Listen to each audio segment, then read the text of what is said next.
Bismillahirrahmanirrahim. Assalamualaikum warahmatullahi wabarakatuh. Waalaikumsalam warahmatullahi Ila wabarakatuh. hadratin Nabi Mustafa Sayyidina Muhammadin sallallahu alaihi wasallam wa ala alihi wa ashabihi wa azwajihi wa dzurriyyatihi wa ahli baitihi tumanna khususan ila abaihi minal anbiya'i wal mursalin wa ilal malaikatil muqarrabin wa syuhada'i wa salihin sunnatun awliya syaikhul qadri jailani qaddasallahu ruhahu wa jami'a syekhana fi sunnah jami'a masyayikh sunnati wal jamaah wa wasallina Sayyid Ahmad Marzuki wa Razi Nazan wa bin Mural Bantani wa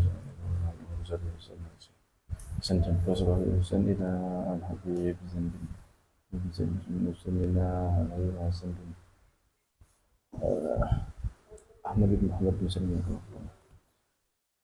masyayikhim ajma'in syai'un lillahi lahumul fatihah. A'udzubillahi minasyaitonir rajim. Bismillahirrahmanirrahim. Alhamdulillahi rabbil alamin arrahmanir rahim maliki yaumiddin iyyaka na'budu wa iyyaka nasta'in ihdinas siratal mustaqim siratal ladzina an'amta 'alaihim ghairil maghdubi 'alaihim waladdallin walidayya walil mu'minina amin. Bismillahirrahmanirrahim. Alhamdulillahirrahmanil musta'an alladzi la yahullu fil makan wa la yamurru 'alaihi zaman. Wa huwal an ala ma alaihi kan. Allahumma salli wa sallim ala sayyidi waladil adnan wa ala alihi wa ashabihi wa man tabi'ahu ila akhiriz zaman. Waladil adnan. Wallahu ta'ala fi kitabihil karim rabbi shrah li sadri wa yassir li amri wa hlul 'uqdatam min lisani yafqahu qawli. Allahumma arinal haqqa haqqan warzuqna tiba'ahu wa arinal batila batilan warzuqna jatinabah.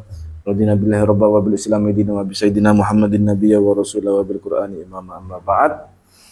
Hadratil muhtarumin, segenap netizen yang dirahmati oleh Allah Subhanahu wa taala, dan segenap yang menyimak baik secara nyata ataupun secara gaib, secara maya maksudnya. Pertama-tama mula-mula kami sebagai santri mengucapkan selamat Hari Santri Nasional. Mudah-mudahan santri selalu jaya, selamat dunia akhirat, semakin maju ilmunya dan juga untuk kedepannya eksistensi para santri bisa lebih dikedepankan dari segi keilmuan, dari segi tata krama, sehingga santri ini betul-betul dilihat, dipandang oleh masyarakat pada umumnya. Santri itu ya ngaji, santri itu ya belajar, santri itu menyebarkan kebaikan. Salah satu implementasinya adalah dengan cara ya streaming seperti ini, salah satunya. Ya di samping juga bermasyarakat, berumah tangga, dan lain sebagainya. Cuman ya kita sedari di pesantren memang diajarkan untuk istiqomah, concern dengan kajian-kajian ilmiah, baik itu kajian keagamaan seperti yang sekarang ini ataupun kajian-kajian ilmiah yang lain. Kalau di pesantren saya itu konsentrasinya selain kajian-kajian keagamaan juga ada filsafat ya, Betul. Dan lain sebagainya lah. Baik, kita akan melanjutkan kajian iman, Islam dan ihsan, ilmu tauhid, ilmu fikih dan ilmu tasawuf, yang mana dalam rentetan kajian ini kita akan memulai dengan kajian ilmu akidah. Lebih spesifik, lebih khususnya mungkin lebih tepatnya dikatakan sebagai ilmu kalam karena bersinggungan dengan beberapa aliran di dalam Islam. Kitab yang kita jadikan acuan di sini adalah kitab Nurul Dzolam, yang mana kitab ini adalah syarah atau penjelasan dari kitab yang cukup populer dikaji di pesantren, yakni kitab Aqidatul Awam. Aqidatul Awam ditulis oleh Syekh Marzuki, sedangkan syarahnya yang kita pegang ini yakni Nurul Dzolam ditulis oleh Syekh Nawawi bin Umar Al-Bantani, salah satu ulama kebanggaan asal Nusantara, asal Indonesia, khususnya dari Banten beliau ini. Kalau cetakan versi termahal yang saya punya, cetakan ini teman-teman semua, teman-teman mungkin punya bukunya, kitabnya di rumah, bisa dibuka halaman ke-53. Ini kita bahas di bait yang ke-9.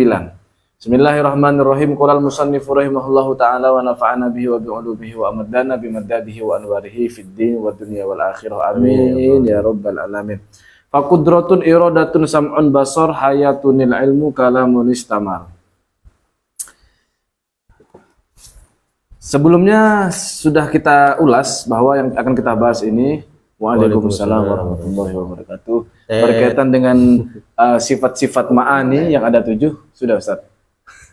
Yang ada 7 yakni kudroh, irodah, ilmu hayas, sama basor dan juga kalam. Waalaikumsalam warahmatullahi. Sifat kudroh kemarin sudah dibahas. Dalam pertemuan kali ini tetap akan kita singgung sedikit. Tapi konsentrasi kita sekarang adalah di sifat irodah, yakni sifat Allah yang ke-8. Langsung saja kita baca sarahnya, masih di halaman yang sama, yakni halaman ke-53. Untuk teksnya tidak terlalu panjang yang kita baca. Bismillahirrahmanirrahim. Wal irodatu laha sab'atu mathalib.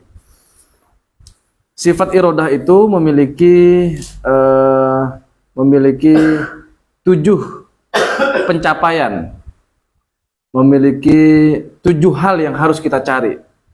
Ada 7 hal yang harus kita pelajari untuk dikatakan mengetahui akidah secara terperinci. Nah, di pembahasan sebelumnya, kalau kita bahas sifat kudroh irodah kan sudah kita singgung di beberapa pertemuan sebelumnya, itu hanya dibahas secara umum, secara ijmali, secara umum saja. Sekarang kita akan bahas secara rincinya nih. Kalau kita ingin paham sifat irodahnya Allah atau kehendaknya Allah secara terperinci, maka ada 7 hal yang harus kita ketahui dan kita pahami. Kayaknya nggak paham deh, nggak ada kitabnya. Oh iya. Oh. Apa itu? Disebutkan di sini nashhadu wa na'taqidu. Kami harus menyaksikan ini bukan melihat maksudnya ya.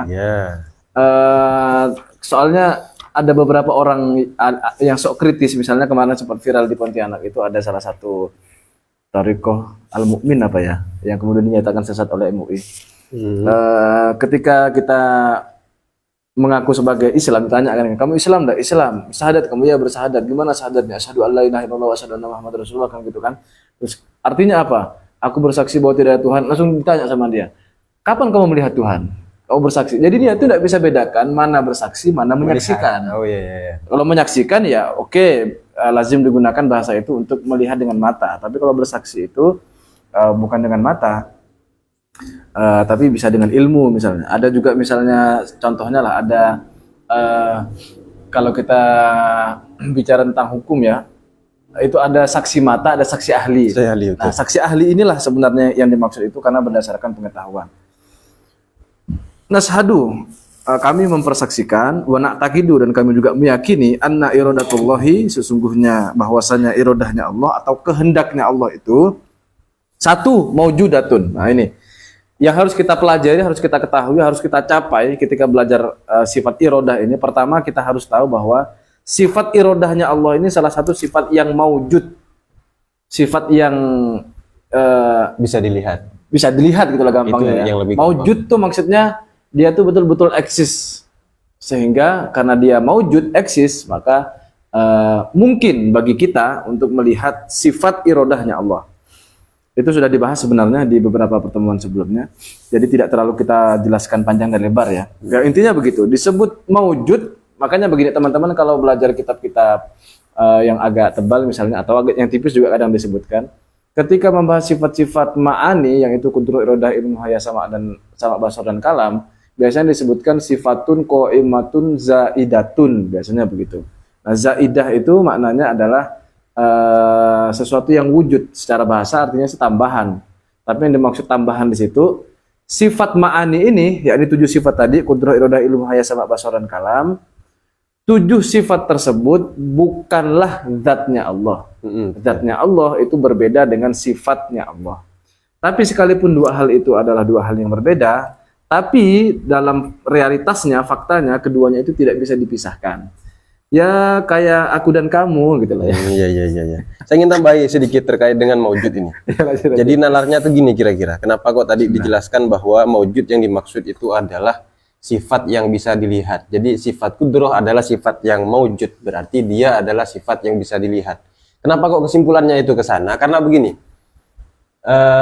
untuk melihat sesuatu, maka sesuatu tersebut syaratnya yang pertama yang harus dipenuhi adalah dia itu harus ada dulu. Oke. Jadi kalau kita melihat sesuatu, pertanyaannya sesuatu itu adalah ada, dia itu ada atau tidak? Nah, maka syarat pertama yang perlu kita pastikan adalah sesuatu yang kita lihat itu ada. Itu yang pertama. Terus yang kedua, kayak semisal kudroh, irodah, ilmu, hayat, dan seterusnya, itu apakah sifat yang ada atau tidak? Oh, ternyata 7 sifat ma'ani, kudroh sampai kalam adalah sifat yang ada. Ada dalam arti dia itu nyata. Dia itu bukan ilusi, dia itu bukan karangan Konsep abstrak ya. bukan karangan akal belaka, tidak.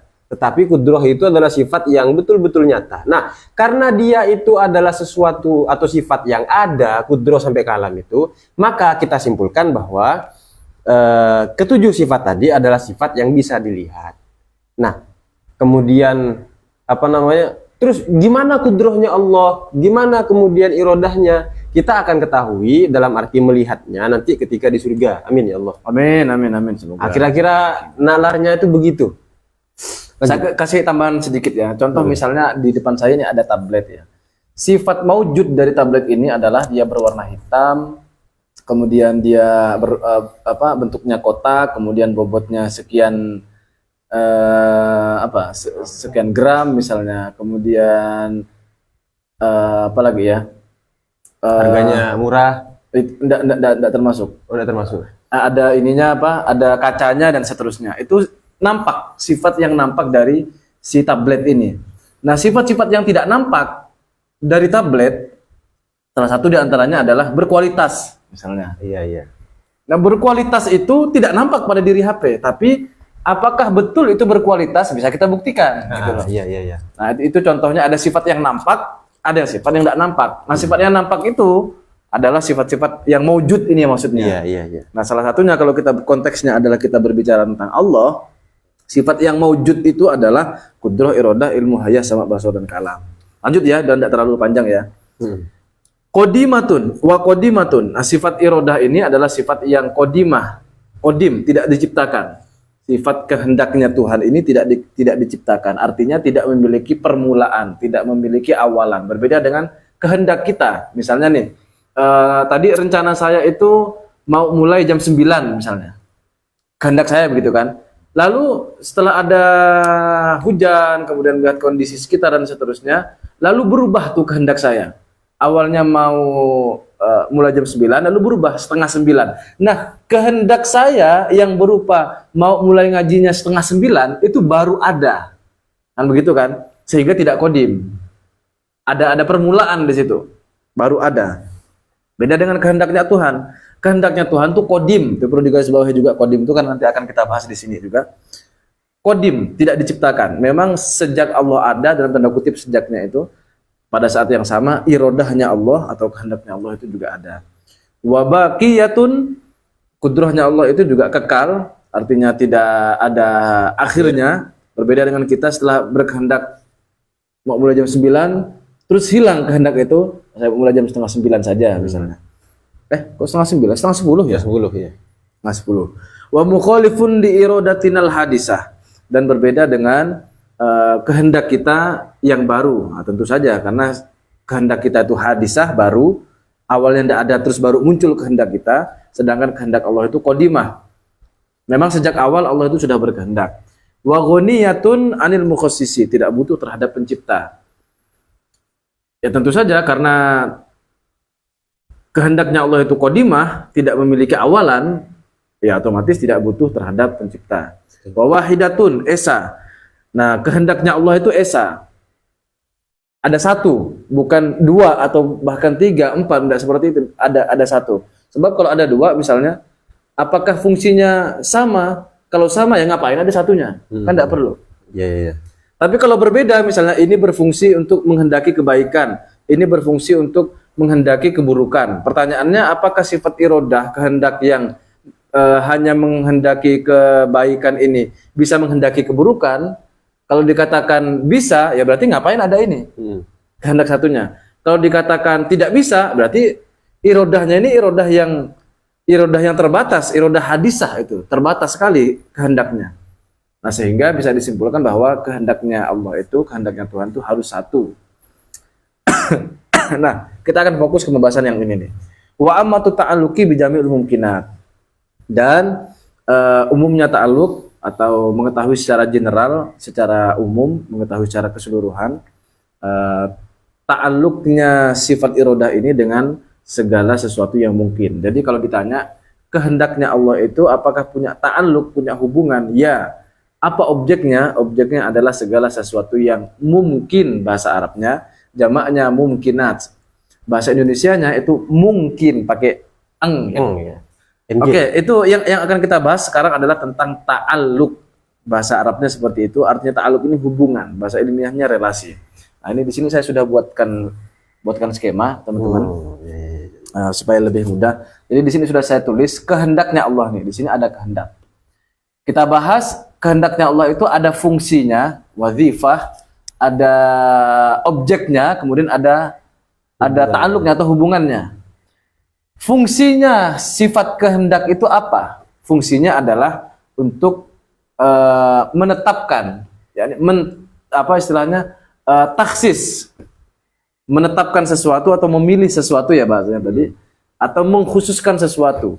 Dari banyaknya kemungkinan yang akan terjadi di dunia ini, Allah hanya memutuskan satu saja. Contoh, sebelum saya lahir, ada banyak kemungkinan terkait diri saya. Misalnya, apakah Adnan itu akan terlahir menjadi seorang laki-laki, atau seorang perempuan, atau seorang khuntha bahkan misalnya. Atau lebih ekstrim lagi, mungkin atau tidak, seandainya kalau Tuhan mau, Tuhan menciptakan saya sebagai seseorang yang memiliki kelamin 10 misalnya. Wow.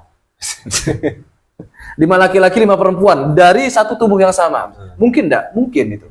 Jadi ada banyak sekali kemungkinan. Kita sebut saja 4 tadi itu. Nah, dari adanya 4 kemungkinan ini, lalu Allah tuh memilih satu. Yang dipilih adalah saya terlahir menjadi seorang laki-laki. Nah, kemudian sebelum saya terlahir ada banyak kemungkinan. Bisa saja Allah itu menghendaki saya lahir di Indonesia, Singkawang misalnya. Bisa juga Allah itu menghendaki saya untuk lahir di Jawa misalnya, ataupun di Amerika, ataupun di Arab Saudi, atau di Australia. Itu semuanya sangat mungkin Tuhan lakukan. Tapi dari banyaknya kemungkinan itu, Allah itu hanya memilih satu saja. Itu yang dimaksud fungsinya. Jadi kehendak Allah itu fungsinya adalah menetapkan dari banyaknya kemungkinan-kemungkinan itu. Tuh fungsinya. Sekarang kehendaknya Allah kita bahas dari objeknya. Apa objek yang dikehendaki Allah itu? Sesuatu yang Allah kehendaki itu apa? Apakah sesuatu yang wajib menurut akal, mustahil menurut akal, atau sesuatu yang mungkin menurut akal? Nah, ternyata kehendaknya Allah ini, objek yang dikuasai adalah sesuatu yang mungkin. Saya tulis di sini mungkinat. Segala objek yang menurut penilaian akal kita adalah mungkin statusnya, maka itulah objek-objek yang Allah kuasai. Loh, kok seolah-olah kuasa Tuhan terbatas kan gitu kan ya? Tidak, sekali lagi itu sudah kita bahas di pertemuan yang lalu tentang sifat qudrah. Jadi, kehendaknya Allah itu tidak terbatas karena objek dari sesuatu yang mungkin ini tidak ada batas, ada banyak sekali, tidak terbatas. Jangan kita terkecoh dengan term atau kalimat yang saya ucapkan bahwa kehendaknya Allah ini tidak memiliki hubungan objeknya ini dengan sesuatu yang wajib atau mustahil. Jangan terkecoh dengan itu. Soalnya sudah kita jelaskan di pertemuan yang lalu, silahkan dicek sendirilah apa alasannya kenapa kok seperti itu. Jadi pada intinya, objek yang Allah kehendaki itu adalah perkara mungkinat, hal-hal yang dinilai oleh akal sebagai objek yang mungkin menurut akal. Ini kaitannya dengan hukum akal ya. Teman-teman bisa pahami dulu hukum akal kalau belum ngerti istilah ini. Berikutnya adalah kehendak Allah itu memiliki hubungan, yakni relasi atau ta'alluq bahasanya di sini. Nah, ini yang akan kita bahas sekarang nih, yang kita fokuskan. Jadi, yang dikehendaki oleh Allah itu objeknya adalah yang mungkin. Nah, ketika kehendaknya Allah itu berhubungan, berelasi, berta'alluq dengan sesuatu yang mungkin, maka ada dua macamnya ta'alluq itu. Yang pertama disebut sebagai suluhi qadim, yang kedua disebut sebagai tanjizi qadim. Suluhi itu artinya pantas ya, qadim artinya terdahulu, tidak diciptakan. Tadi sudah kita singgung masalah qadim itu. Jadi begini maksudnya. Faktanya sekarang saya terlahir sebagai seorang laki-laki. Faktanya kan begitu. Lalu misalnya nih ada orang yang bertanya, apakah ketika Adnan ini terlahir sebagai seorang laki-laki itu menunjukkan bahwa Allah itu tidak mampu untuk menghendaki saya menjadi seorang perempuan? Misalnya ada yang bertanya seperti itu. Jawabannya mampu. Allah itu bisa saja berkehendak seperti itu. Cuman kehendak itu tidak Allah pilih. Nah, adanya potensi dan itu memungkinkan Allah itu memilih seandainya saya dilahirkan menjadi seorang perempuan, itulah yang disebut sebagai suluhi kodim. Itu suluhi pantas, kodim itu terdahulu. Jadi keinginan kehendak Allah itu sebenarnya sudah ada ke sana, cuman yang Allah pilih adalah saya terlahir menjadi seorang laki-laki. Itu yang disebut sebagai suluhi kodim. Sekarang ini ada kajian di sini. Mungkin enggak kalau Allah itu berkehendak pengajian ini gagal gara-gara hujan misalnya. Atau sekalian kiamat lah misalnya. Mungkin saja. Tapi kenapa tidak terjadi? Apakah Allah tidak mampu untuk berkehendak seperti itu? Jawabannya mampu sebenarnya. Tapi tidak Allah pilih. Yang Allah pilih adalah kajian ini tetap terlaksana walaupun kondisinya sekarang tetap dalam keadaan hujan. Nah itu yang disebut suluhi kodim. Jadi sesuatu yang tidak Allah pilih, kira-kira gitu. Tidak Allah pilih dalam kehendaknya, tapi itu mungkin terjadi sebenarnya, itu yang disebut sebagai suluhi kodim. Nah, kalau tidak dipahami, diputar lagi, dikatakan pelan-pelan. Terus berikutnya, yang kedua adalah tanjizi kodim. Nah ini dia. Kalau suluhi kodim ini bagian yang tidak dipilih oleh Allah, atau nanti akan terpilih nanti di masa yang akan datang, misalnya nih, apakah saya akan misalnya menjadi orang kaya atau tidak? Mudah-mudahan kaya, amin. Duh. Tapi yang pasti kayaknya bukan karena memeras santri ya, tidak. Berkah. Karena bekerja ya. Apa yang mau diperas? Apa yang mau diperas? SPP nunggak. Sorry. Jadi di masa yang akan datang, mungkin atau tidak saya menjadi orang kaya? Mungkin atau tidak saya tetap seperti sekarang ini? Mungkin atau tidak saya jatuh miskin sekalian? Misalnya. Mungkin. Semua itu kemungkinan-kemungkinan yang belum terjadi sekarang, yang semuanya bisa terjadi di masa yang akan datang. Allah memilih A, B, atau C tadi, 3 kemungkinan itu disebut suluhi kodim. Sedangkan yang sudah terlaksana, sudah terjadi, itu adalah yang tanjizi kodim nih. Sudah Allah pilih sebenarnya. Dan pilihan Allah itu, ketetapan Allah itu kodim, sudah terdahulu. Nah, di bagian inilah sebenarnya teman-teman, kalau kita berbicara tentang takdir, tanjizi kodim ini. Takdir itu di sini. Jadi, segala sesuatu sudah Allah kehendaki, dan sudah Allah tetapkan, ketetapan Allah itu kodim. Tanjizi artinya selesai, artinya sudah selesai Allah tetapkan, sudah selesai Allah pilih, sudah diputuskan oleh Allah, kodim terdahulu. Jadi segala sesuatu yang terjadi di dunia ini, yang sudah terjadi, yang sedang terjadi, atau yang akan terjadi, semuanya itu sudah Allah tetapkan sejak dahulu kala, sebelum kita semua tercipta. Dahulu kala ya. Dahulu kala dalam tanda kutip itu. Sehingga dengan demikian bisa kita simpulkan bahwa di sisi Allah semua takdir itu mubrom, final. Sudah mubrom, tidak bisa dirubah. Titik sampai di situ ya, sudah titik sampai di situ. Nah terus bagaimana pembahasan yang di LKS biasanya tuh, LKS sekolah tuh ada takdir mubrom, ada takdir mu'allaq, yang itu sebenarnya bahasa-bahasa syariat ya sebenarnya. Iya. Artinya bahasa teknis itu. Bahasa teknis yang begini maksud saya. Sehingga kalau dikatakan semua takdirnya Allah itu final, akan menimbulkan pertanyaan. Misalnya seperti tadi yang kita bicarakan tuh, kalau memang segala sesuatu itu Allah tetapkan, lalu apa gunanya kita berdoa sekarang? Nah, menarik. Contoh nih, ya Allah mudah-mudahan saya diberikan harta yang bermanfaat di dunia, yang tujuannya adalah untuk akhirat misalnya. Itu doa saya tuh. Nah, bukti bahwa suatu saat itu akan dikabulkan, saya ditakdirkan berdoa sekarang. Logikanya hikam begitu itu. Ya logikanya seperti itu. Mata atlaqu lisanaka bitolabi fa'alam annahu yu'tiyaka, kan gitu kata Imam Ibnu Athaillah Sekandari itu. Ketika lisanmu itu dibuat untuk berucapkan doa atau meminta sesuatu kepada Tuhan, itulah bukti bahwa doamu itu akan dikabulkan di masa yang akan datang. Entah itu di dunia ini real sekarang, atau itu kontan sekarang ya, langsung dikabulkan ketika itu juga, atau beberapa hari lagi, bisa juga beberapa tahun lagi, atau nanti di akhirat. Karena Allah memandang kita juga sudah pantas belum dengan doanya. Maka kita sebelum berdoa tuh lihat kita ini pantas enggak untuk mendapatkan apa yang kita doakan. Maka setelah berdoa itu harusnya ya dikerjakan doanya. Maka bahasanya quote-nya Pak Dofir itu kerjakan doamu, doakan kerjamu kan begitu. Iya. Jadi kalau memang segala sesuatu itu ditakdirkan oleh Tuhan, kenapa kok kita diminta untuk berdoa? Loh, justru bukti bahwa doa kita itu akan dikabulkan, kita ditakdirkan berdoa sekarang. Itu sebenarnya. Tapi masalahnya tuh gini, kalau memang Silakan, semuanya silakan. itu sudah ditetapkan oleh Allah, maka pertanyaan yang akan muncul kemudian adalah, mungkin tidak Allah itu mengubah ketetapannya sendiri? Misalnya Allah telah membuat ketetapan atau rencana lah, A, B, C, D sampai Z. Kemudian rencana yang telah Allah buat itu, apakah rencana yang paten dalam Paten. arti tidak bisa Allah Paten. ubah sama sekali? Tidak bisa dirubah. Oh, tidak bisa dirubah. Tidak bisa dirubah. Alasannya? Sudah tanjizi kodim. Sudah tanjizi kodim. Karena kalau ada perubahan tuh apa sih? Dari A ke B, kan? Artinya B ini kan sesuatu yang baru. Iya. Sesuatu yang awalnya tidak ada. A mau diganti menjadi B. Nah, untuk menjadi B ini kan awalnya A. B belum ada pada saat itu. Ketika berubah menjadi B, A-nya tidak ada. Artinya di situ kan ada proses yang awalnya tak ada lalu menjadi ada. Nah, itu sifatnya makhluk. Maka kehendak Allah itu tidak mungkin berubah. Sekalipun dirinya sendiri merubah, itu bukan bagian dari kehendaknya Tuhan.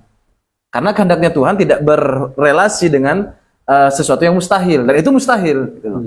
Kan mungkinat nih, objek yang Tuhan kehendaki itu.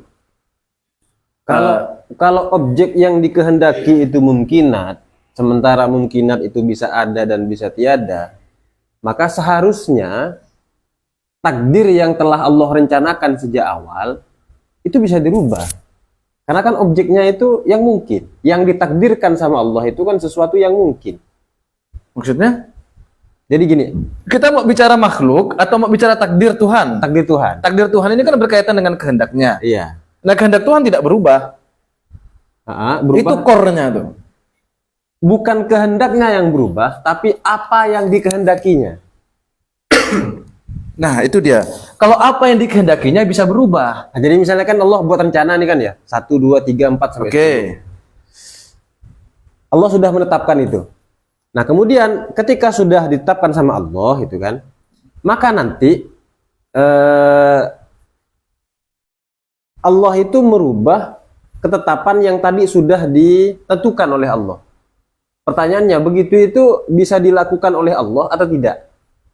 Makanya kita dudukkan dulu. Oke. Yang dirubah itu sebenarnya ketetapan Allahnya atau objeknya. Objeknya. Kalau objeknya ketetapan bisa. Allah tentang objeknya itu maksudnya. Nah, iya. Makanya saya dudukkan kalimat tadi itu kan masih ambigu. Ketetapan Allah tentang objeknya. Jadi yang mau dirubah itu ketetapan Allahnya atau objeknya. Kalau objeknya bisa, tapi kalau ketetapannya tidak.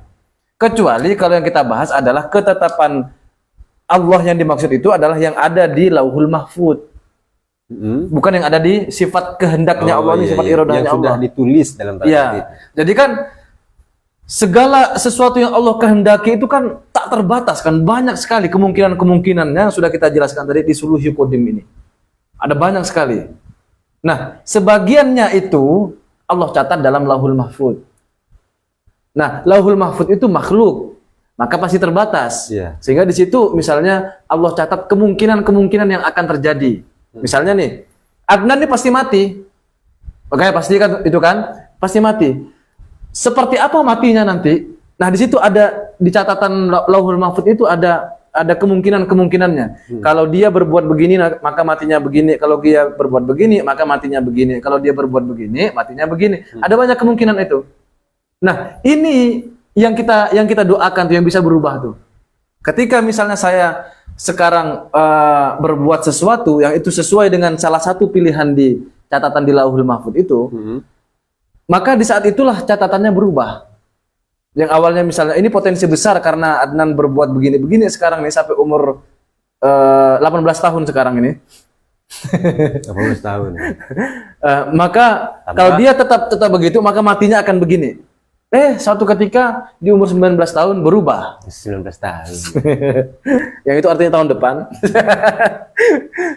Maka catatan itu berubah. Nah, yang berubah itu ada di Lauhul Mahfud, yang menerima perubahan. Karena perubahan itu makhluk. Lauhul Mahfud itu makhluk. Sedangkan kehendak Tuhan yang kita bicarakan dalam sifat Allah ini itu tidak mungkin berubah.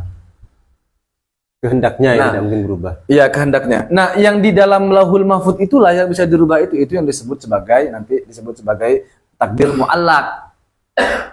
Yang bergantung, tergantung kondisi kita sekarang ini. Kalau dia kehendak yang tidak bisa dirubah itu maksudnya gimana? Apakah awalnya berkehendak kemudian tidak berkehendak? Yang Anda maksud tadi itu? selalu berkehendak Tuhan tuh. Nah, ya. Jadi yang dimaksud dengan kehendak Allah tidak bisa dirubah, maksudnya itu apa? Maksudnya gimana? Tadi kan dikatakan bahwa kehendak Allah itu tidak bisa dirubah. Ya. Maksud dari kalimat itu tuh gimana pemahamannya? Karena kalau kehendak Allah itu berubah itu makhluk. Sifatnya makhluk. Berubah itu. Berarti sifat irodahnya yang dimaksud. Sifat irodahnya yang dimaksud. Yang dimaksud apa? Kehendak tadi itu. Jadi kehendak Allah tidak bisa dirubah. Ya. Yang digarisbawahi itu kan kehendak Allah itu kan. Ya. Kehendak Allah itu yang dimaksud apakah sifat irodahnya? Iya. Sifat irodahnya yang dimaksud. Sifat irodahnya. Oke, saya setuju. Iyalah, kita emang ada potensi yang lain. Apanya? Enggak, kalau ada pertanyaan misalnya apakah kehendak Allah bisa dirubah? Terkadang bahkan sering yang dimaksud kehendak Allah bisa dirubah itu adalah bukan sifat irodahnya, tapi objek yang dikehendakinya. Nah iya, makanya tadi saya dudukkan dulu. Yang dimaksud ini, apakah kehendaknya Tuhan dalam arti maksudnya sifatnya Allah itu, atau objeknya. Nah kalau objeknya iya bisa berubah, karena objeknya kemungkinan. Iya, betul. Sedangkan kehendaknya Allah tadi sudah kita sebutkan di situ, qadimatun wa baqiyatun. Dan soalnya di Quran itu ada ayat yamhullahu ma yasha wa yuthbit. Ya, Allah yang menetapkan gitu kan. Allah yang menetapkan apa yang dia kehendaki, dan apa itu? Yamhullahu, Allah yang mengganti. Allah yang mengganti, ya betul. Allah yang mengganti dan Allah yang menetapkan. Nah, itu. Ya. Ya, yang diganti itu kan adalah objeknya, mungkinatnya ini berarti, betul. bukan kehendaknya Allah. Dan sejak awal pun Allah itu sudah buat skenario itu. Gimana ya kalau kita contohkan itu ya seperti sutradara lah. Semuanya itu sudah tercatat dalam naskahnya. Nanti skenario itu begini. Itu sudah dicatat semua. Lalu sekarang eksekusinya nih sedang berjalan semua skenario Tuhan ini. Iya. Jadi dunia ini adalah film panjang yang kita tidak tahu kapan akhirnya ya. Tapi masalahnya itu juga ada selain itu juga. Masalahnya itu adalah masalah lain yang akan muncul terkait dengan kehendak Allah itu adalah satu. Ketika kita bertanya apakah kehendak Allah itu bisa dirubah, maka kebanyakan yang dimaksud di situ adalah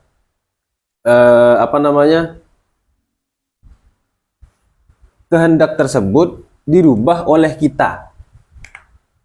Maka jawabannya jelas tidak bisa itu kan. Ya. Terus yang kedua terkait dengan kehendak juga. Apakah kehendak Allah itu bisa dirubah Oleh Allah sendiri. oleh Allah sendiri itu kan? Maka jawabannya bisa tadi itu kan ya. Kalau yang dimaksud objeknya bisa. Objeknya, ya betul objeknya itu. Terus yang ketiga, seolah-olah dari pertanyaan tersebut kita itu tahu bahwa takdir kita akan dirubah. Nah, itu dia, itu problem tuh. Ada asumsi itu. Misalnya kan sebagaimana ceramah yang sering kita dengar itu, kalau kita bertetangga atau kita bersedekah misalnya, maka boleh jadi Allah itu menunda misalnya kematian si A. Umurnya kemudian menjadi lebih panjang. Seolah-olah si penanya atau si penjawab itu tahu bahwa awalnya itu begini, kemudian menjadi begini. Itu gitu. dia. Nah, setidaknya itu ada tiga problem yang sering muncul terkait dengan kehendak. Kadang kalau saya buat ini supaya agak berdialog ya dengan teman-teman santri ataupun mahasiswa itu, ada yang bertanya, Pak, bisa enggak takdir itu dirubah? Lalu saya tanya, apa yang kamu maksud berubah? Selalu saya tulis, berubah itu kan katakanlah dari A ke B. Artinya skenarionya itu udah jelas dari apa menuju apa. Ya kan? Sedangkan kalau kita mempertanyakan takdir, bisakah takdir itu dirubah? Apakah kamu tahu takdir kamu apa, kedepannya seperti apa, sehingga mau dirubah gitu? Kan enggak tahu kan? Maka pertanyaannya itu salah. Ketika dia bertanya, apakah takdir bisa dirubah? Itu ada muatan seolah-olah dia itu sudah paham alur takdirnya, maka dia mau berubah. Padahal tidak begitu kan? Faktanya kita tidak mengetahui alur takdir kita itu seperti apa. Sehingga istilah merubah ini menjadi bias, menjadi bias ya. Tidak jelas. Jangan-jangan apa yang kita maksud berubah sebenarnya adalah bagian daripada takdir Allah itu sendiri. Yang artinya berarti tidak bisa dirubah juga. Sebenarnya yang dimaksud oleh orang-orang itu, bisakah kita merubah takdir? Maksudnya bukan takdir yang dirubah, tapi merubah kondisi saat ini nih kita nih. Ya bisa, dan itu bagian dari takdirnya Allah. Seperti itu. Tapi kadang juga orang itu cuma nanya, bisa nggak kita merubah takdir kita? Bisa, kita kasih solusi itu kan. Iya. Gimana cara agar kita menjadi muslim yang baik, ngaji misal. Udah diterima saran itu, tapi nggak dilakukan. Ya kadang yang lucu juga begini. Ada beberapa mahasiswa itu yang tanya, mungkin dia dapat pertanyaan itu dari media sosial gitu ya. So kritis. Ya memang pertanyaan kritis sih sebenarnya. Tapi sepanjang dialog saya dengan mereka di beberapa pertemuan itu, saya jawab dengan penjelasan dalam ilmu akidah pun pasti mereka tidak paham. Iya. Kenapa? Karena ada satu tangga yang mereka lewati, yang mereka tidak belajar tentang hukum akal. Iya. Maka sefilosofis apapun penjelasan saya, tidak mungkin dipahami sama mereka, kecuali kita jawab dengan jawaban-jawaban yang retoris.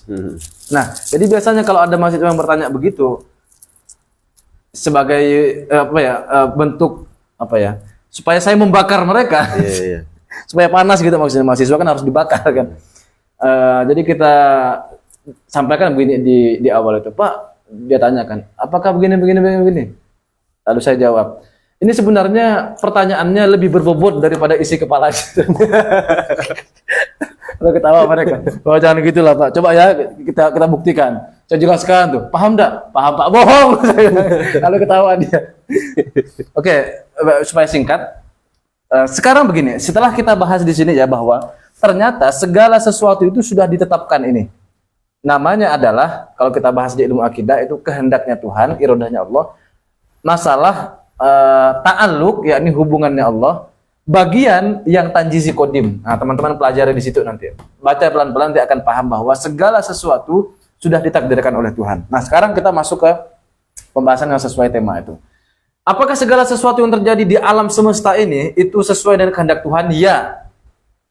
Apakah dengan demikian berarti kita bisa lepas tanggung jawab karena kita sudah tahu bahwa semuanya kehendak Tuhan? Tidak. Nah, di sini.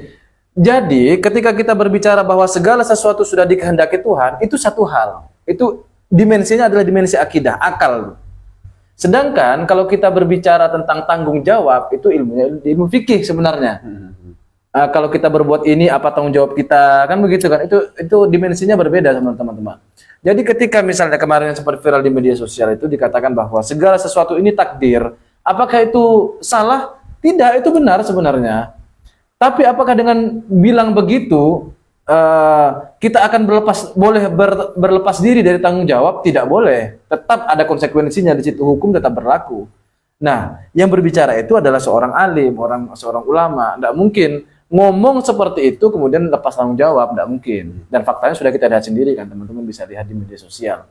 Nah, tanggung jawab itu ya sesuai dengan aturan-aturan di dalam agama lah ya.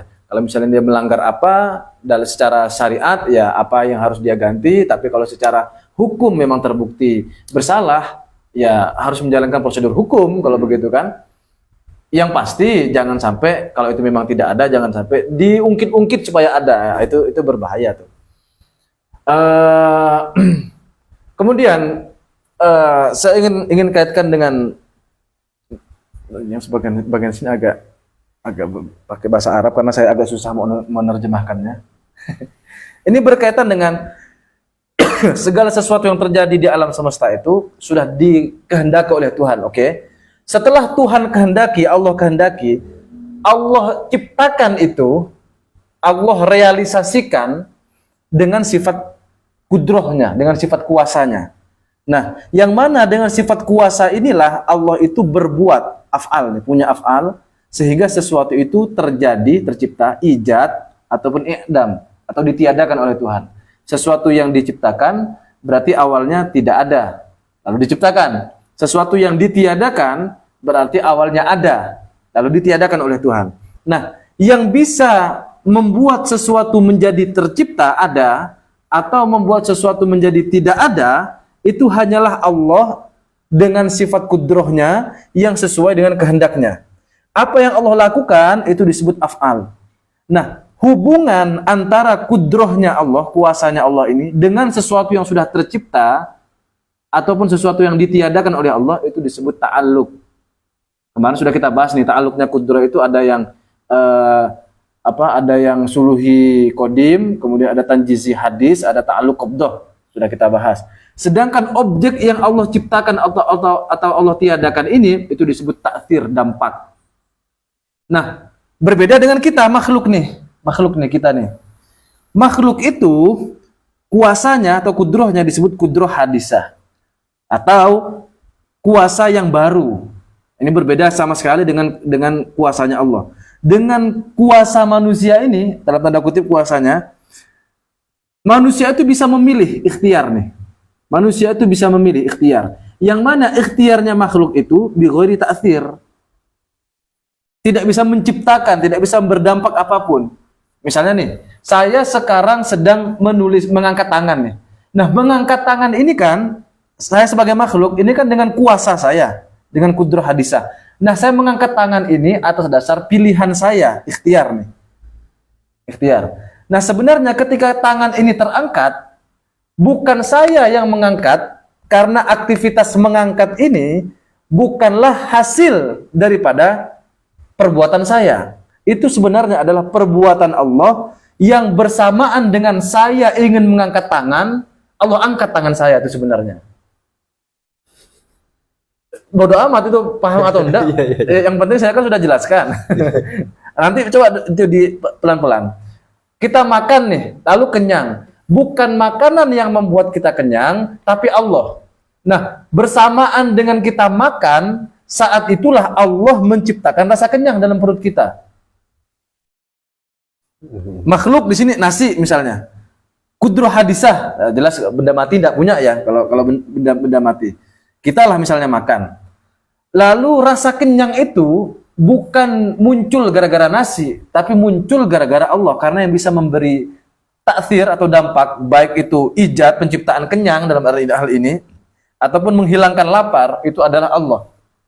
Bukan nasi itu sendiri. Karena yang punya af'al tersebut, yang bisa menciptakan kenyang ataupun meniadakan lapar, itu hanyalah Allah. Sedangkan apa yang kita lakukan ini disebut sebagai kasab, usaha saja. Nah, di sini kasab ini yang akan kita bahas ada hubungannya dengan kehendak. Jadi kasab itu sebenarnya adalah disebutkan dalam kitab Tuhfatul Murid itu ringkas sekali. Yang disebut kasab itu sebenarnya ini nih. Ta'alluq, hubungan antara kudroh hadisah dengan sesuatu yang lain. Nih, hubungannya inilah yang disebut sebagai kasab. Gara-gara ada kasab inilah, maka kita memiliki tanggung jawab. Oke. Gara-gara ada kasab inilah kita memiliki tanggung jawab. Kasarnya beginilah, gampangnya. Core of the core-nya adalah begini, teman-teman. Kita berbuat apapun, itu semua takdir Allah. Kehendak tuh, takdirnya Allah.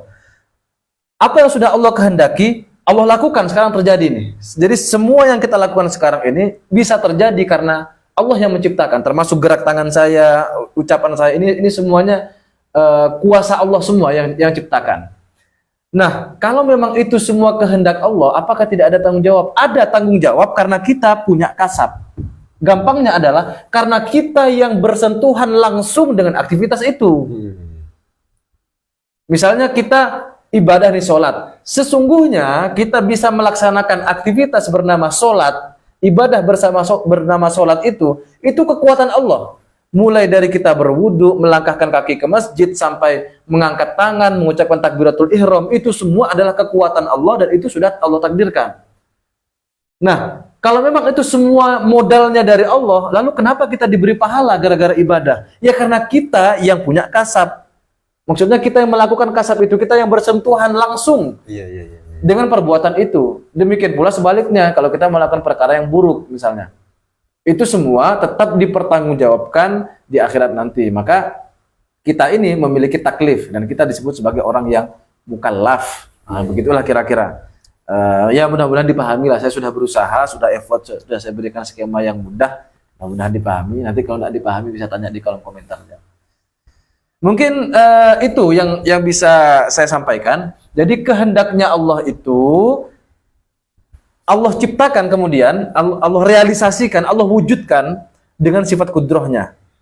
Nah, segala sesuatu itu Allah perbuat sehingga menjadi ada ataupun tiada, sedangkan makhluk tidak bisa membuat itu. Makhluk itu hanya berkasab saja, hanya punya usaha saja. Yang menciptakan itu, yang merealisasikan itu sebenarnya adalah Allah Subhanahu wa taala. Karena punya kasab inilah kita punya tanggung jawab. Di situ sebenarnya poin inti yang sedang saya sampaikan pada pertemuan kali ini.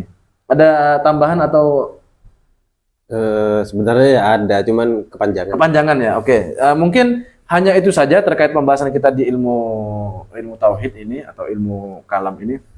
Kita akan lanjutkan kajian ini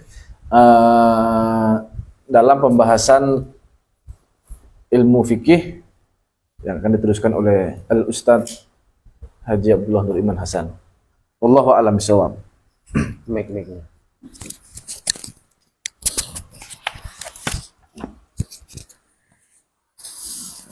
Bismillahirrahmanirrahim. Kita lanjutkan kajian fikih sampai kita di bab yaitu qala al-muallif qala al-musannif rahimahullah taala wa nafa'ana bihi wa bi ulumi fid dharain amin. Amin. Halatu wuqu'in najasati fil ma, yaitu di bagian yang ketiga dari 3 bagian air. Yang pertama kami ulang, suci dan mensucikan. Yang kedua, suci tapi tidak bisa mensucikan. Dan yang ketiga ini terakhir adalah air yang najis atau yang terkena najis, disebut dengan istilah air mutanajjis. Halatu wuqu'in najasati fil ma, kondisi keadaan jatuhnya barang najis di dalam air itu ada beberapa contoh. 1, idza kana al-ma'u qalilan dunal kullatain yatanajjasu mutlaqan bi mujarrati wuqu'in najasati fihi wa illam yataghayyar. Jika air itu sedikit, kalau sudah disebut sedikit harus kita ngerti dari pelajaran sebelumnya, berarti tidak sampai 2 kula. Maka itu otomatis mutlak menjadi najis dengan jatuhnya barang najis ke dalam air tersebut, walaupun tidak berubah. Jadi kalau ada air sedikit kejatuh najis, itu mutlak najis, walaupun tidak berubah. Sebenarnya menurut saya itu wa illam yataghayyar ini tidak perlu disebut. Dengan yatanajjasu mutlaqun itu sudah mutlak. Ya, itu Mau berubah mau enggak, itu mutlak. Ya. takut tidak paham orang-orang itu kali. Ya, yang nomor 2, idza kana al-ma'u katsiran. Bagaimana sekarang kalau jika air itu katsiran, tentunya harus kita paham air banyak itu mencapai 2 kulah dan lebih. Fala yatanajjasu illa idza taghayyara launuhu aw ta'muhu aw rihuhu walau taghayyuran yasiran. Kalau itu air banyak kejatuhan najis, maka itu tidak menjadi najis kecuali berubah salah satu sifat. Perlu kita tegaskan, salah satu sifat air itu yaitu rasa, bau, warna. Itu kalau disebut sifat air itu apa? Yaitu cuman basah, bau, warna. Maka air yang banyak jika kejatuhan najis itu tidak menjadi najis kecuali kalau salah satu sifat air itu berubah, maka itu menjadi najis. Wal kullatani, ini diterangkan, wal kullatani lughatan, 2 kulla itu secara bahasa al jarratani al azimatani, 2 bak atau 2 tangki atau 2 tempat air yang besar, sehingga orang Arab menyebutnya kullatain, 2 tempat yang besar gitu intinya. Wa syar'an, secara syariat, ma waznuhu khams, yaitu air yang ukurannya itu 500 ritil Baghdadi. Ini ukuran Baghdad, ulama Baghdad. Atau 575 ritlan tarimian, menurut ulama tarim 565. Kalau menurut Baghdad, ulama Baghdad 500, ulama tarim 565. Wabil maqayisil hadisati, adapun dengan ukuran-ukuran yang yang masa kini, yang terkini, kontemporer. Bahasa apa itu? Ilmiah. Bahasa ilmiah. Menurut ukuran kontemporer al-hadithati itu 217 literan takriban, kira-kira 217. Makanya saya agak bingung dengan sampean kemarin. 516 ya? 216. Ya, saya lihat di buku punya pesantren apa itu, jadi sudah dirumuskan. Ada daftarnya di bagian awal itu. Saya juga lihat itu 206. Itu kan kira-kira tuh Ustaz. Kira-kira. Mungkin ya karena kira-kira itu bisa juga 516. 217 liter kira-kira itu wahwa mayusawi asyrat tangkat. Itu sama dengan 10 tang. 10 tangki. Kama qala ba'dhum, jadi 217 itu kalau dipakai tang itu 10 tangki. Kama qala ba'dhum, sebagaimana ulama mereka berkata, sebagian ulama berkata wal kullatani asyratun min tanang minat tanak. 2 kulla itu adalah 10 tangki. Kaza ata tahriruhu bi ghairi syak. Begitulah datang penetapannya tanpa ragu. Jadi saya ulangi lagi bahwa kalau kita melihat air itu sedikit kejatuhan najis, itu mutlak najis. Tapi kalau banyak, tidak najis kecuali berubah salah satu sifatnya. Itu poinnya, hanya 2 poin. Kemudian dijelaskan di sini bahwa 2 kulla itu yang umum kira-kira 200 liter kalau pakai liter. Kalau pakai tangki atau tempat air itu 10 tang secara syarat. Wallahu alam bisawab, kiranya dapat kita pahami bersama. Moga-moga ini menjadi pelajaran bagi kita semua. Amin ya rabbal alamin. Wallahu alam bisawab. Kita lanjutkan dengan kajian tasawuf yang disampaikan oleh Ustaz Adnan Faqih. Sudah 51 menit nih. Mungkin saya bacanya agak cepat ya teman-teman. Kita akan lanjutkan nih pembahasan kitab Minhajul Abidin karya Imam Abu Hamid Al-Ghazali, Sang Hujjatul Islam. Karena saya pegang ini kitab sarahnya, yakni Sirajut Thalibin, cetakan DKI Darul Kutub Al-Ilmiyah. Teman-teman mungkin kalau punya bisa dibuka halaman 113. Bismillahirrahmanirrahim. Qala al-musannifu rahimahullahu ta'ala wa nafa'ana bihi wa bi ulumihi wa amadana bi maddadihi wa anwarihi fid dharain. Amin. Tsummal jumlatul amr. Ini sekarang kesimpulannya sebenarnya yang kita bahas ini. Kesimpulan secara umum dari perkara yang sudah kita bahas semuanya itu, annaka idza nadzarta fi dalaili sun'illahi azza wajal. Sesungguhnya engkau ketika engkau sudah menalar tentang dalil-dalil, tanda-tanda ciptaannya Allah Subhanahu wa taala atau Allah azza wajal. Di sini nanti idza nadzartanya itu ada 3. Jadi annaka sesungguhnya engkau, idza nadzarta pertama ini 1. Ketika engkau sudah menalar tentang dalil-dalil ciptaannya Allah azza wajal, wa am antan nazar, dan engkau kemudian merenung insafi dari pada apa yang sudah engkau nalar itu. Jadi kita tidak hanya berpikir, tidak hanya menalar, tapi juga kita merenungi dan menginsafi. Artinya tidak hanya berpikir keluar, tapi juga kita meresapi ke dalam.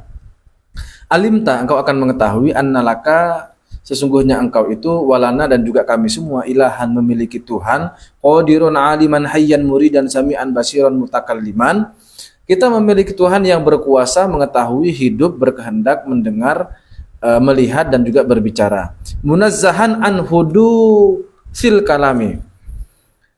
Tersucikan dari kebaruan kalam.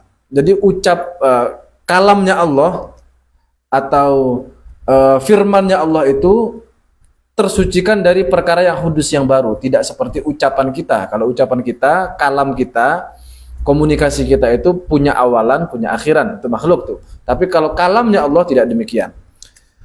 Kemudian juga memiliki ini kemana nih? Munazzahan mana tadi? Munazzahan an hudutsil kalami wal ilmi wal iradati.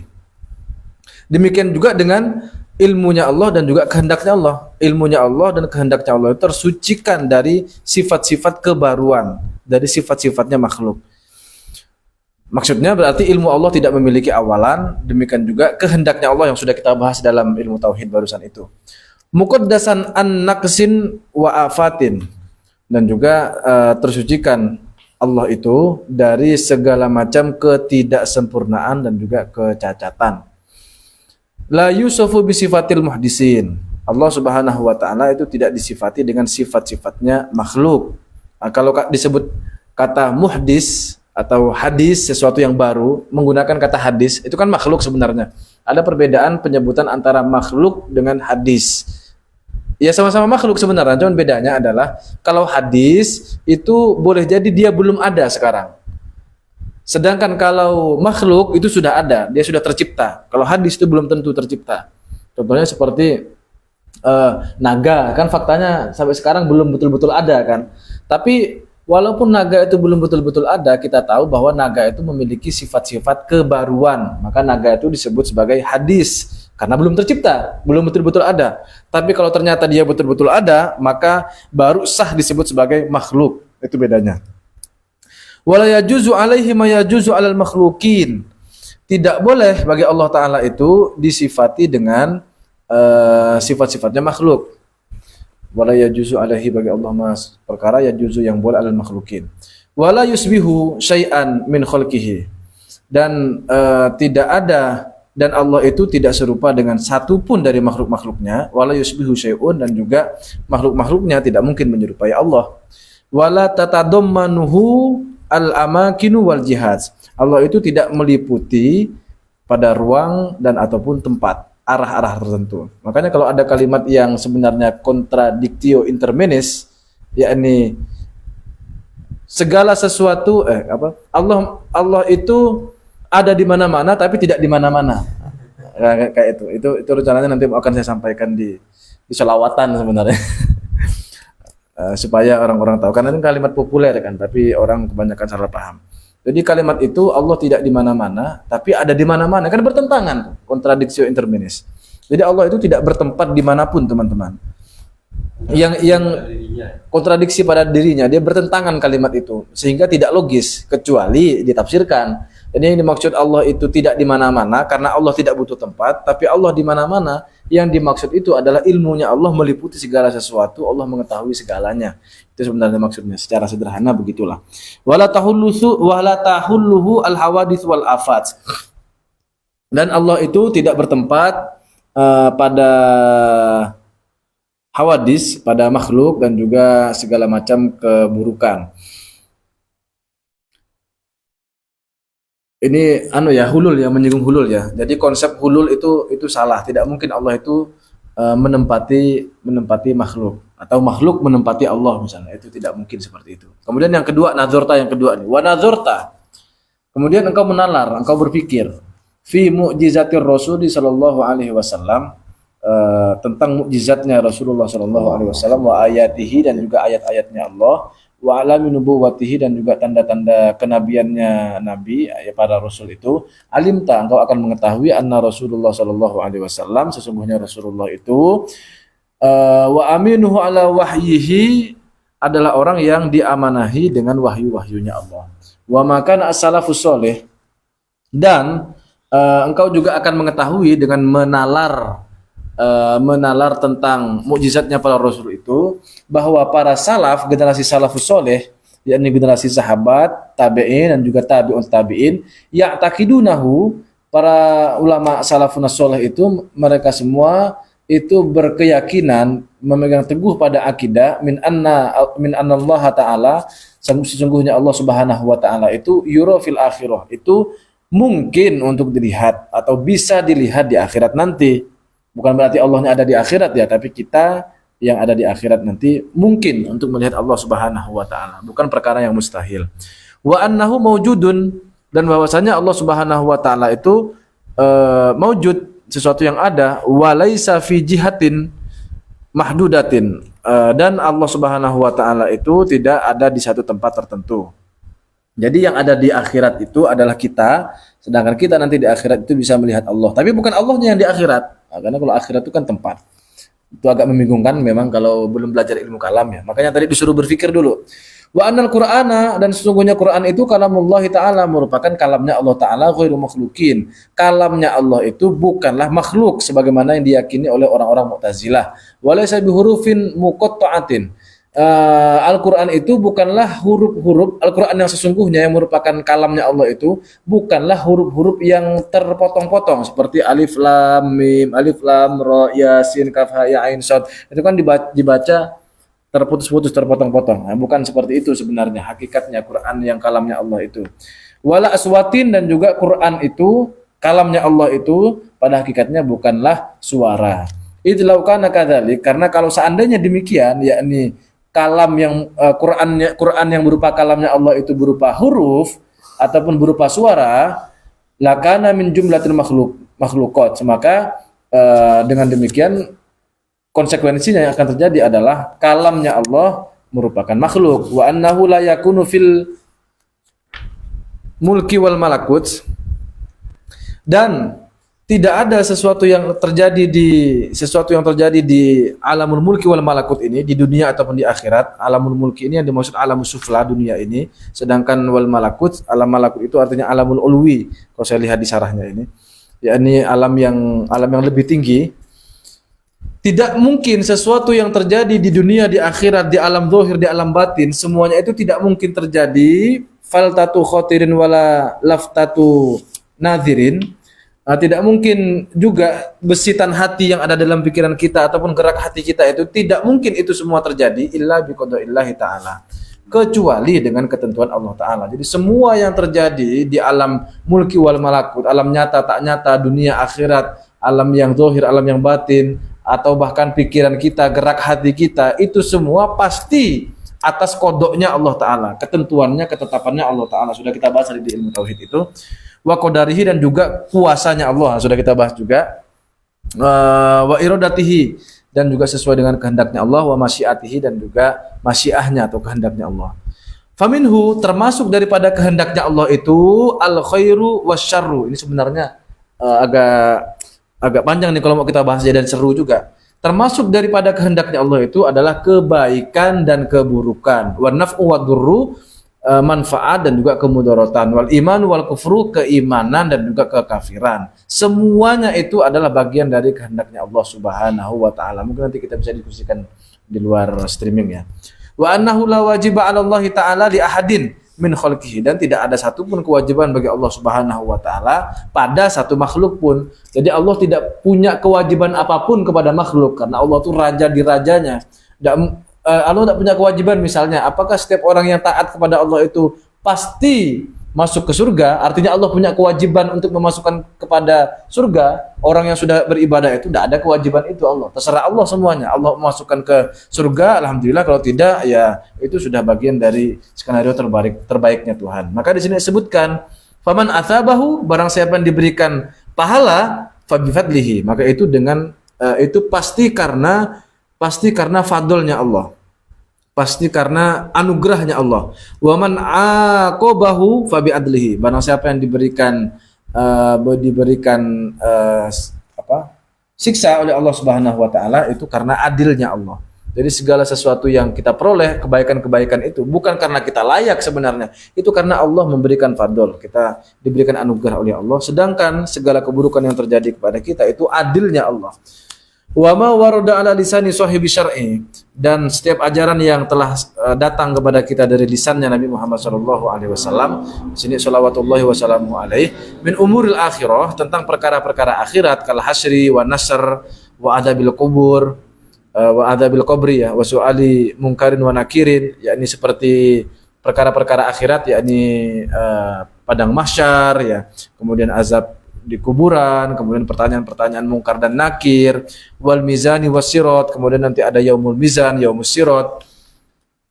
Fahadhihi usulun, ini semua adalah pokok-pokok daraja as-salafus shalihu ridwanullahu alaihim ajmain, yang mana itu semua pokok-pokok agama yang sudah kita bahas, kita sebutkan barusan, itu semua itulah yang dijalankan oleh para ulama salafun shalih ridwanullahi alaihim. Semoga Allah Subhanahu wa taala meridhoi mereka semua ajmain secara keseluruhan. Ala i'tiqadiha, terhadap keyakinan tersebut, wa tamassuki biha, dan juga berpegang teguh terhadap hal tersebut. Wa waqa'a 'alaiha, dan berpegang juga kepada hal tersebut siapa? Al-ijma'u, secara ijma' ya.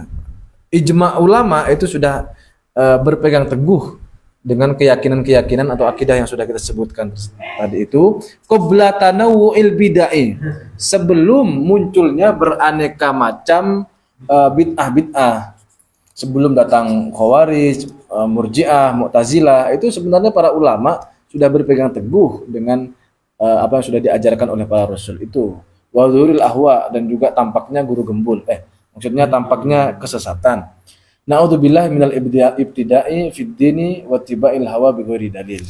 Kami berlindung kepada Allah Subhanahu wa taala dari segala macam kebid'ahan dalam agama dan juga mengikuti hawa nafsu tanpa dalil. Yang ketiga nih, tsumma nadharta, kemudian engkau menalar. Yang pertama tadi tentang akidah, yang kedua tentang nubuwah ya, yang sekarang tentang wa nadharta fi a'malil qalbi. Ini tentang hati ini, tentang amalnya hati. Wal mawajibil batinah, dan perkara-perkara yang diwajibkan secara batin. Wal manahi, dan juga sesuatu yang dilarang. Allati ta'ti fi hadzal kitab, yang mana nanti akan dijelaskan di dalam kitab ini. Liyahsulalaka ilmuhu, agar ilmu itu berhasil, atau agar ilmu itu tepat sasaran. Ini sekali lagi menegaskan Imam Ghazali itu ingin amalkan ilmumu dan ilmukan amalmu, kira-kira begitu. Kalau kita sudah punya ilmu, tinggal amalkan. Kalau kita mau beramal, ya berdiri ilmu. Jangan beramal tanpa dasar ilmu. Kenapa kok ilmu itu sedemikian wajib dan mendapatkan perhatian luar biasa di dalam Islam? Karena ilmu itu digunakan untuk beribadah itu. Kalau ilmu tidak digunakan untuk beribadah, itu ilmu yang dilaknat itu. Ilmu yang tidak diperkenankan, bukan tidak diperkenankan, tidak diridhoi oleh syariat, kira-kira begitulah. Maka kalau ingin berhasil ya seperti itu caranya tadi.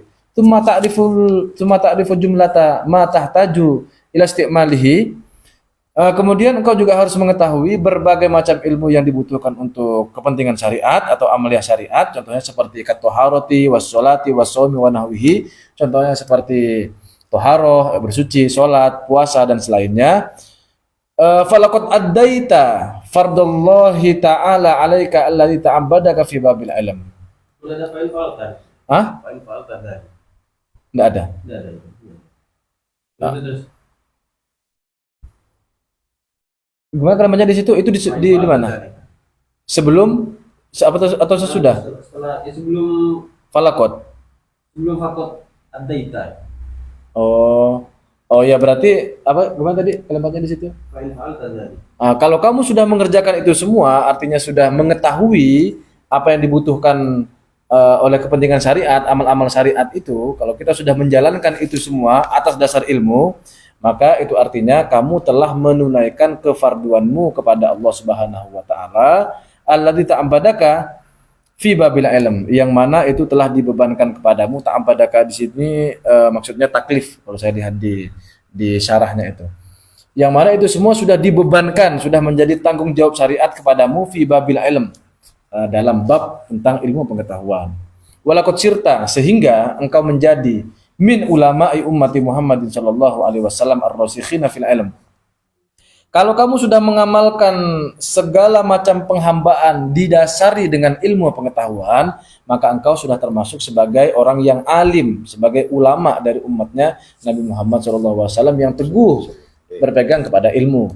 Fa in amilta, jika engkau mengamalkan bi ilmika pada ilmumu itu, wa aqbal ta'ala imarati ma'adika, dan juga engkau menerima atas pondasi-pondasi akhiratmu itu, kunta, maka engkau akan menjadi abdan aliman, seorang hamba yang alim, amilan lillahi ta'ala, yang beramal karena Allah Subhanahu wa ta'ala, ala basiratin, berdasarkan mata hatimu, berdasarkan mata hati, ghairu jahilin, tanpa dasar kebodohan. Kalau kita sudah mengamalkan segala sesuatu dengan ilmu dan juga itu semua kita terima atas dasar pondasi akhirat kita jadikan pondasi akhirat, maka kita betul-betul sudah menjadi hambanya Allah yang mengamalkan ilmu dan juga mengilmukan amal karena Allah Ta'ala atas dasar mata hati kita, bukan karena kebodohannya.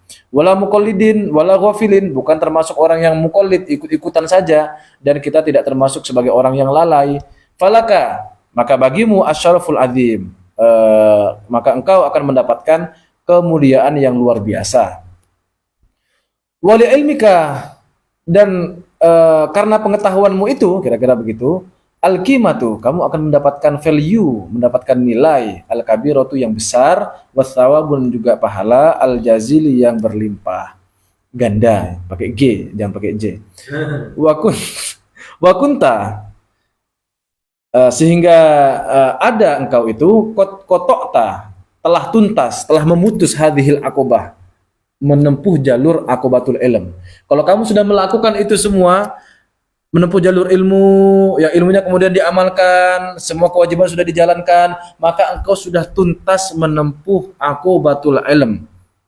Wa khallaftaha wara'aka, dan engkau sudah naik level, sudah meninggalkan akobah ilmu itu ada di belakangmu. Sudah naik level ini, beranjak sudah kita, naik ke level berikutnya. Wa qadaita haqqaha biidznillah taala, dan engkau sudah menunaikan hak-hak daripada akubatul ilm tadi dengan izin Allah Subhanahu wa taala. Wallahu subhanahu, Allah Subhanahu wa taala itu maha suci, mas'ulun.